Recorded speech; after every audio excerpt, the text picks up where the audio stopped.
আসসালামু আলাইকুম বন্ধু। ড্রাগন গাছের যে ভিডিও আমি আপনাদের সামনে নিয়ে এসেছি, সেটা বিস্তারিত আলোচনার করার আগে একটা কথা বলে রাখি। ভিডিওটা অন্তত 2-3 মিনিট দেখবেন, তাহলে বুঝতে পারবেন। যদি ভিডিওটা ক্লিক করে ছেড়ে দেন তাহলে বিশেষ কিছু বুঝতে পারবেন না বন্ধু। দেখুন, এই ভিডিওটাই যেমন আমি বলেছি বারবার যে ওয়েল ড্রেনেজ সয়েল আপনাকে প্রয়োজন আছে ড্রাগন চাষের জন্য। দ্বিতীয়ত, পটটা নির্ধারণ করতে হবে যেন দীর্ঘমেয়াদী ব্যবহার করার যোগ্য থাকে। এমন কোনো পট ব্যবহার করবেন না যেটা 3 বছরের মধ্যে খারাপ হয়ে যায়। এমন একটা পট ব্যবহার করুন যেখানে আপনার 25 বছর 30 বছর সেই কন্টেনারটা চলে। আর ওয়েল ড্রেনেজ সয়েল ব্যবহার করুন, তার মধ্যে কাউডাং বা জৈব সার ব্যবহার করবেন 50%, আর 50% ব্যবহার করবেন বালি, কাঁকড় মাটি ইত্যাদি। আর আপনার ফুল ফোটার পরে, ফুল পলিনেশন হয়ে যাওয়ার পর আপনার এই যে ফুলের উচ্ছিষ্ট অংশ, এই ফুলের অংশটা যদি আপনি রেখে দেন তাহলে আপনার ফলে ফাঙ্গাসের আক্রমণ হওয়ার সম্ভাবনা থাকে। তাই বন্ধু, এই ফুলের অতিরিক্ত অংশ যেটা অপ্রয়োজনীয়, অবহেলিত অপ্রয়োজনীয় অংশ, সেই অপ্রয়োজনীয় অংশটাকে আপনি পরিষ্কার করে দেন। কারণ পশ্চিমবাংলা, সর্বোপরি ভারতবর্ষে বর্ষা নেমে এসেছে, কম বেশি বৃষ্টি সব জায়গায় হচ্ছে। আর এই বৃষ্টিতে এই ফুলের সে অংশগুলো পলিনেশনের পরের এই যে লাস্ট অংশটা, এটা কিন্তু পচন ধরবে। এই পচন কিন্তু আপনার মূল্যবান ওই ফলটাকে নষ্ট করে দিতে পারে। দেখুন আমি কিভাবে খুলে খুলে ফেলে দিচ্ছি, এইভাবে আপনারা খুলে খুলে ফেলে দেবেন। আর একটা কথা বলি বন্ধু, রীতিমতো এবছরে 2025-এ 3বার ফলন দেওয়া হয়ে গেল আমার ড্রাগন গাছে। মেনলি আমি সব ফলকে রাখতে পারিনি, কারণ হচ্ছে কি প্রচণ্ড উত্তাপ ছিল। আর ড্রাগন গাছের কিন্তু 35 ডিগ্রির ওপরে যখনই টেম্পারেচার হয়ে যাবে তখন কিন্তু আপনার ফলের অল্প বয়সেই পক্বতা এসে যাবে এবং নষ্ট হয়ে যাবে, ফলটা লাল হয়ে ঝরে পড়বে। কিছু সেট দেখুন আগে ছিল যেগুলো পেকে গেছে ফল, এই ফলগুলো পেকে গেছে। এটা দ্বিতীয়বার সেটিংয়ে ফল, দ্বিতীয়বার সেটিংয়ে এই ফলটা হয়েছিল, এখন তৃতীয়বার সেটিংয়ে যে ফলগুলো হয়েছে। হ্যাঁ বন্ধু, বলছিলাম যেটা কীভাবে ঝরে যায়, দেখুন এইভাবে লাল হয়ে ঝরে যায়, এইভাবে লাল হয়ে ঝরে যায়। তাই এই দেখুন এইভাবে লাল হয়ে ঝরে যায়। এগুলো পাতার অংশগুলো, ফুলের অংশগুলো, আপনি অপ্রয়োজনীয় অংশ, এগুলো আর লাগবে না। এগুলো গাছের সঙ্গে লেগে থাকলে, ফলের সঙ্গে লেগে থাকলে ফাঙ্গাল ইনফেকশন হবার সম্ভাবনা থাকে। তাই বন্ধু এগুলোকে খুলে ফেলে দেন। দেখুন এরপর এই ফলটা পাকতে সময় নেবে 1 মাস, 1 মাস সময় নেবে। 1 মাস পর আপনি এই ফলগুলো পক্বতা পেয়ে যাবেন, পেকে যাবে পুরোপুরি। আর বন্ধু, এই বর্ষাতে কিন্তু শিকড়ে ফাঙ্গাল ইনফেকশন হওয়ার সম্ভাবনা থাকে। আপনারা একতারা এবং সাফ বাজারে পাওয়া যায় অ্যান্টিফাঙ্গাল মেডিসিন, যেটা 1 লিটার জলে 2 গ্রাম দিয়ে পর্যায়ক্রমে স্প্রে করবেন। কারণ হচ্ছে কি, ড্রাগন বা অন্যান্য গাছের ক্ষেত্রে যে ফাঙ্গাল ইনফেকশনটা হয়, আমরা যে ওষুধটা ব্যবহার করি কার্বেন্ডাজিম ম্যানকোজেব, এই ওষুধটা কিন্তু রেজিস্ট্যান্ট করে হয়ে যেতে পারে। মানে ফাঙ্গাস যে ছত্রাকগুলো আছে, এই ছত্রাকগুলো এর বিরুদ্ধে প্রতিরোধ ক্ষমতা গড়ে তুলতে পারে। সেই ভয়ে বা সেই অনুপাতে, এটা সায়েন্টিফিক মেথড, আপনারা পর্যায়ক্রমে একবার একতারা দিন, একবার কপার সালফেট দেন, একবার ব্লু কপার দেন, একবার সাব ফাঙ্গিসাইড দেন। পর্যায়ক্রমে 15 দিন অন্তর অন্তর দিতে থাকবেন। বর্ষাটার সময়ে এদের শিকড়ে পচন ধরে, কারণ বর্ষার সময়ে আমরা জল আটকাতে পারি না। ড্রাগন গাছে মাসে 3বার জল দিলেই, 10 দিন অন্তর অন্তর জল দিলেই ড্রাগন যথেষ্ট হয়ে যায়। তাই বন্ধু, বর্ষার সময় আমরা তো প্রতিদিনই জল পড়ে, যেহেতু ওয়েল ড্রেনেজ সয়েল আপনাকে রাখতে হবে এবং তার সঙ্গে রাখতে হবে উপযুক্ত ফার্টিলাইজার বা গাছের খাদ্য। দেখুন এই ফলগুলো পেকে গেছে, এগুলোকে তোলার উপযোগী হয়ে গেছে। এই ফলগুলো আমি তুলে নিতে পারি যে কোনো সময়ে।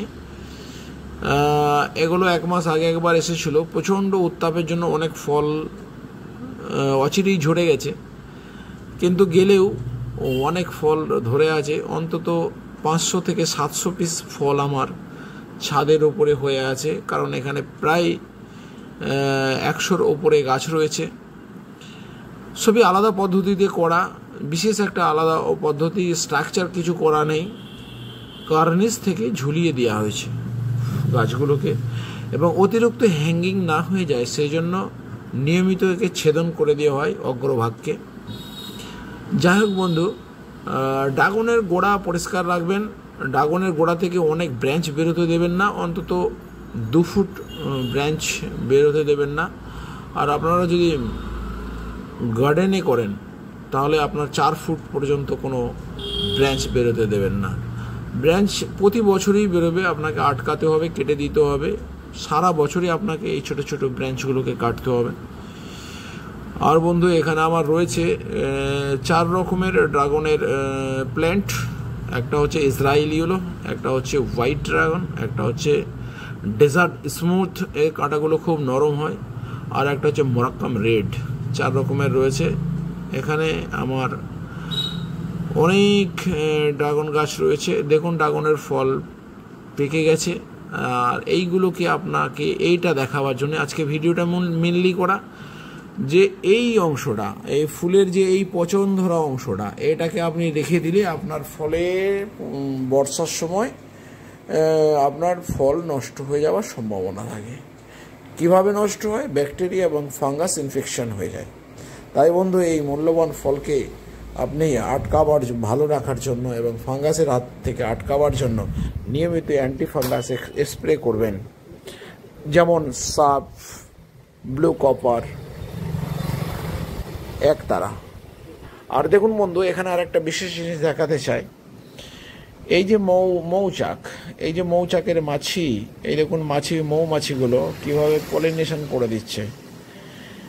এর কারণ হচ্ছে কি, আপনারা একবারে অরিজিনাল যে মধুটা আছে সেটা 10 গ্রাম নেবেন, 1 লিটার জলে মিশ্রিত করে ড্রাগনের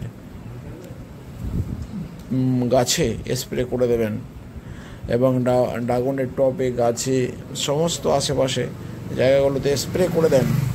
দেখুন মৌমাছি দিয়েই আপনার পলিনেশন হয়ে যাবে। আর আমি একটা জিনিস ভাবি, যদি আপনারা একটু আমায় সাহায্য করেন, সেই ভাবাটা হচ্ছে এই, যে পৃথিবীর সমস্ত কলা কৌশল, চাঁদ, সূর্য, গ্রহ, নক্ষত্র, যা কিছু আছে উপরওয়ালার সৃষ্টি রহস্যর মধ্যে রয়েছে, এবং তিনি নিপুণভাবে পুঙ্খানুপুঙ্খানুভাবে সব কিছু পরিচালনা করেন। তো এই পরিচালনা করার সাথে কোনো কিছু বিঘ্ন ঘটে না, সমস্ত কিছু সুচারুভাবে ঘটে যায় এবং হয়ে যায়। ফল থেকে ফুল, ফুল থেকে ফল, নানান রকম যে প্রাকৃতিক কার্যক্রমগুলোর কাউকে মানুষকে সাহায্য করতে হয় না। ড্রাগনের ফুলের ক্ষেত্রে পলিনেশন করার জন্য আমাদেরকে হ্যান্ড পলিনেশন করতে হবে। এটা কি করে সম্ভব হয়? হ্যান্ড পলিনেশন করতে হবে, কারণ হচ্ছে কি, স্ত্রীদণ্ডটা উপর দিকে আছে, কিন্তু ভগবান এর কিছু একটা ব্যবস্থা নিশ্চয়ই করে দিয়েছে। দেখা যাক, এবারে আমি পলিনেশন করিনি। আমার ড্রাগনের বাগান হচ্ছে 5 বছরের ড্রাগনের বাগান, 5-6 বছরের ড্রাগনের বাগান রয়েছে আমার ছাদের উপরে, ড্রাগন টাওয়ার। এখানে আমি প্রতি বছরই পলিনেশন করি। এবারে আমার 600-700টা ফুল আছে, সেই ফুলে আমি একটাও হ্যান্ড পলিনেশন করিনি। একদিনের একটা ভিডিও করেছিলাম হ্যান্ড পলিনেশন কীভাবে করতে হয় দেখানোর জন্য। আমি পলিনেশন না করে কতটা ফল পাই এটা আমি দেখব। ইনশাআল্লাহ আমার সব ফল ফ্রুটে ট্রান্সফার হয়ে গেছে, ফ্রুট সেটিং হয়ে গেছে, এবং আকৃতিটা কতটা হয় সেটা আমি দেখব। আকৃতি অনেকে বলে থাকে যে ছোট হবে, ফল ধরবে কিন্তু ছোট হবে, কথা আমিও বলেছি, কিন্তু দেখা যাক কত বড় হয়। আমার ফলের সাইজ হয় 350 গ্রাম, 300 গ্রাম, 250 গ্রাম। এখন এদের যা রূপ, মানে এই ফুল ঝরেনি, এই পচে যাওয়া ফুলের অংশটা ঝরে পড়েনি, এখনই 50 গ্রাম ওজন হয়ে গেছে। এখনও 1 মাস এটা বৃদ্ধি পাবে, দেখা যাক কত বড় হয়। ঠিক আছে বন্ধু, দেখুন আমি আর একটা কথা যেটা বলতে চাইছিলাম, এই যে পলিনেশন, দেখুন পলিনেশনটা, এই দেখুন স্ত্রী দণ্ডে বসে গেল মৌমাছি। এই দেখুন, এটা সকালের ভিডিও, সকাল 5টার ভিডিও, সকাল 5টার ভিডিও। দেখুন এরা পলিনগুলোকে দুটো ডানার মধ্যে জড়ো করে নিচ্ছে, নিয়ে ওদের বাসায় নিয়ে চলে যাচ্ছে। আর স্ত্রী গর্ভদণ্ডে ওরা বসছে ওই পলিন নিয়ে। পলিনগুলো দুটো বগলে, অর্থাৎ দুটো ডানার নিচে ভালো করে কুণ্ডলি করে পাকিয়ে নিয়ে ওরা ওদের বাড়ি চলে যাচ্ছে। আর ওরা ওই মধুর আকর্ষণে ছুটে চলে আসছে। এই দেখুন আমার 500-600টা ফুল আছে। আমি সামগ্রিক ভিডিওটা হয়তো পুরো ছাদটা দেখানো হয়নি, তবুও দেখুন আমি এই ফুলগুলো করছি বলে দেখানো হয়নি, ফুলগুলো ছিঁড়ছি বলে। দেখুন এগুলো ছিঁড়ে ফেলে দেবেন যতটা সম্ভব, কিন্তু আমার হাতের নাগালের মধ্যে যতগুলো আছে আমি সব ছিঁড়ে ফেলে দিলাম, এবং দুপুরের দিকে এসে বাকিটা ছেড়ে ফেলে দেবো। আপনারা এইভাবে ফেলে দেবেন, না হলে ফাঙ্গাল ইনফেকশন হওয়ার সম্ভাবনা আছে। বন্ধু, আপনারা দেখছেন মহসিন আয়ুর্বেদিক প্ল্যান্টস চ্যানেলে ড্রাগনের অতিরিক্ত ফুলের অংশ ফেলে দেওয়ার ভিডিও। ফুলের অতিরিক্ত অপ্রয়োজনীয় পচনশীল অংশটাকে আমরা ফেলে দেব। আর ড্রাগন গাছে অবশ্যই বর্ষাকালে গোড়াতে স্প্রে করার সাথে সাথে, টবে স্প্রে করার সাথে সাথে গাছের উপরেও আমরা অ্যান্টিফাঙ্গাল ওষুধ স্প্রে করব। আর বর্ষাতে গাছের এই ফলের বৃদ্ধি হওয়ার জন্য অবশ্যই ফল ধরে যাওয়ার পর সামান্য পরিমাণে নাইট্রোজেন, ফসফেট এবং পটাশ আপনি দেবেন, আর বোরন দেবেন, পটাশ দেবেন, নাহলে ফলের বৃদ্ধিটা ঠিকমতো হবে না। আর এই ড্রাগন ফল ফেটে যায় যদি বোরনের অভাব ঘটে। আর যেহেতু আমার ফলগুলো 350 গ্রাম, 250 গ্রাম, 400 গ্রাম পর্যন্ত হয়, তাই ফলের একটু ফাটন ধরে বটে, কিন্তু বোরনের অভাবে ফলটা ফাটতে পারে না। বোরনের প্রয়োগের ফলে ফল ফাটতে পারে না। আপনাদের টবে যদি বোরনের অভাব থাকে তাহলে ফল ফেটে যাবে, বড় হওয়ার সাথে সাথে ফল ফেটে নষ্ট হয়ে যাবে। তাই বন্ধু, ফল ফাটার হাত থেকে, ফলকে ফেটে যাওয়ার হাত থেকে রক্ষা করবে বোরন। তাই আপনারা বোরন স্প্রে করুন এবং গোড়াতে দেন। বোরন একটা লিচিং পদার্থ, লিচ করে নিচে নেমে যায় এবং খুব কম প্রয়োজন হয়, তাই বর্ষার সময় জল পেলে লিচিং হয়ে যায়। তাই আপনাকে সপ্তাহে সপ্তাহে বোরন স্প্রে করুন, 3-4 বার স্প্রে করুন বোরন। আর গোড়ায় টবে দিন পটাশ, নাইট্রোজেন এবং ফসফেট। নাইট্রোজেন দিলে ফলটা বড় হয়, নাইট্রোজেনের প্রয়োজন আছে। নাইট্রোজেন ফল বৃদ্ধিতে সাহায্য করে, পটাশ যেমন করে, বোরন যেমন করে, সেরকম নাইট্রোজেনও করে। কিন্তু নাইট্রোজেন ফলটা পরিপক্ক না হওয়া পর্যন্ত, পূর্ণতা না পাওয়া পর্যন্ত নাইট্রোজেন দেওয়া যাবে না, অন্তত 15 দিন পর, নাহলে ফল ঝরে যাবে। বন্ধু, অল্প মাত্রায় প্রয়োগ করতে হবে। হ্যাঁ বন্ধু, বোরনের ব্যবহার সবসময় মাথায় রাখবেন, বোরন, পটাশ।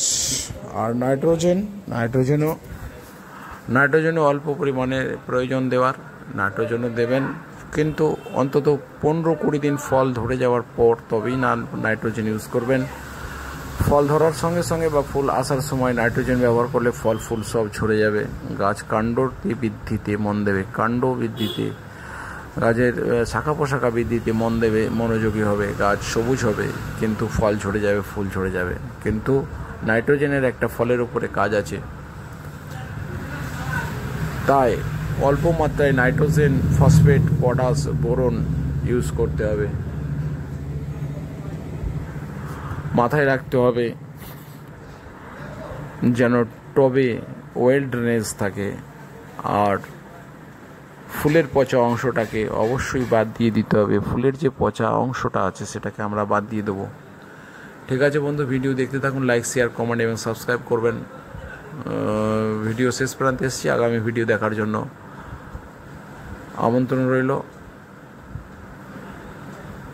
খোদা হাফেজ, জয় হিন্দ।